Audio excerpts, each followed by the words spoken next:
The Olympics is the grandest sporting stage on the planet, a celebration of humanity, unity, inclusion. From the Summer Games in Paris to the Winter Showcase in Italy, the message has been loud and clear: sport is for everyone.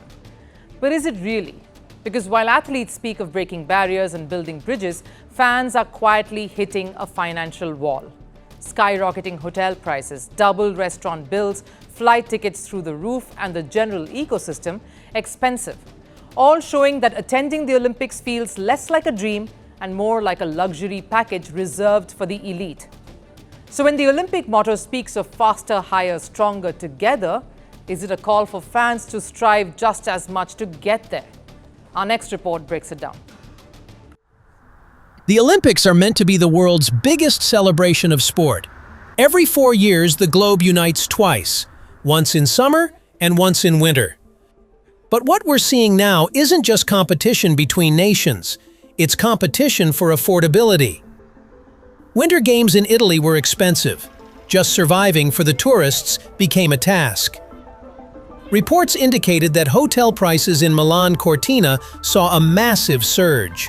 It was as expensive as 437%. Now every major event leads to a price hike. Nothing new in that. But close to 500% hike, that's not down to demands. It is down to Olympics being treated as business model. A weekend stay cost more than $3,500 to a few fans. The concern is, it did not end with just the hotel. The restaurants, the flight tickets, all became expensive. The only way to make it feasible was to make a round trip in the same day. And it isn't a one-off. Take the Paris Summer Games. Hotel prices during the Games surged dramatically. Rooms that normally cost $180 a night were being listed as $1,200. Airbnb prices spiked. Restaurant reservations required weeks of planning and very deep pockets. Public transport passes? Marked up, and you were offered a bundle package. The city was shining, but your wallet? Burning. And it is a pattern. London 2012 saw accommodation spikes. Tokyo 2020 had pandemic restrictions, so hotels weren't a concern. They had ticketing controversies. Entry to the Games, since it was limited, saw black market activity. The Olympics arrive with a promise of global inclusion, but economically, they often land like a high-end festival. It's like attending a premium-level concert, but in reality, it is branded as an affordable-for-all event. At the Winter Games, the general admission tickets were priced at $36.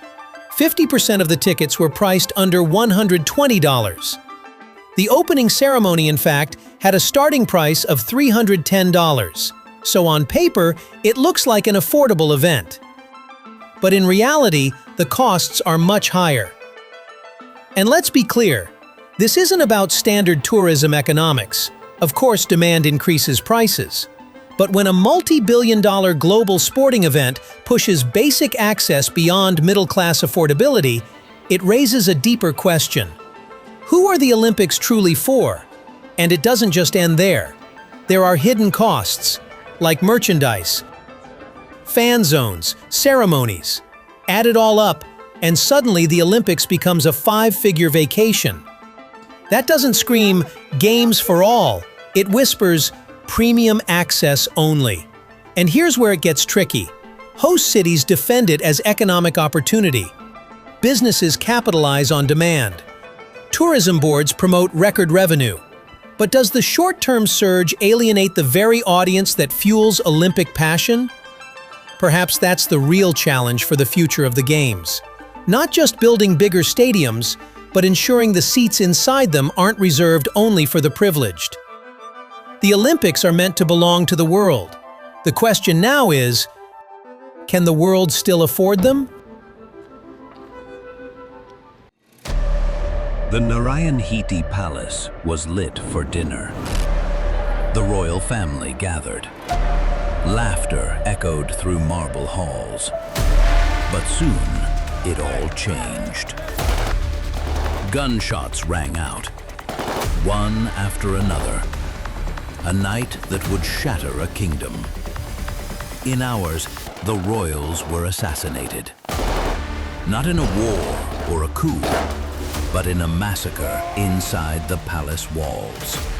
Catch the full story on The Assassination, Saturday at these times.